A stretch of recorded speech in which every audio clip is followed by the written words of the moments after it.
Hi అండి. ఎంతో ఈజీగా, టేస్టీగా ఉండే పచ్చిమిర్చి పచ్చడి చేసుకుందాం. కారం తక్కువగా ఉండే పచ్చిమిర్చి 100 గ్రాములు తీసుకొని కడిగి వాటిని కట్ చేసి రెడీ చేసుకోవాలి.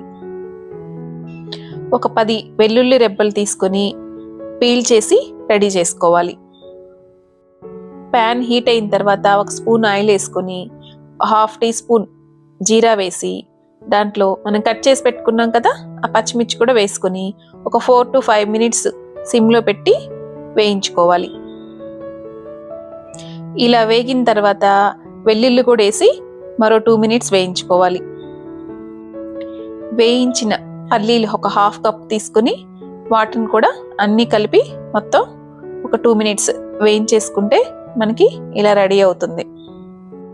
ఇది ఇప్పుడు కొంచెం చల్లగా అయిన తర్వాత మొత్తం రోట్లోకి తీసుకొని దీనికి సరిపోను సాల్ట్ వేసుకొని మొత్తం కచ్చా పచ్చాగా దంచుకోవాలి. ఈ పచ్చడి మెత్తగా కన్నా ఇలా దంచుకుంటేనే టేస్ట్ బాగుంటుంది.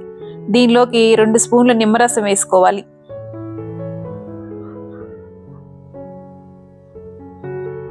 తర్వాత అంతా కలిసేటట్టు మొత్తం కలుపుకుంటే మనకి పచ్చడి రెడీ అయిపోతుంది. ఈ పచ్చడి పుల్ల పుల్లగా కారంగా చాలా రుచిగా ఉంటుంది.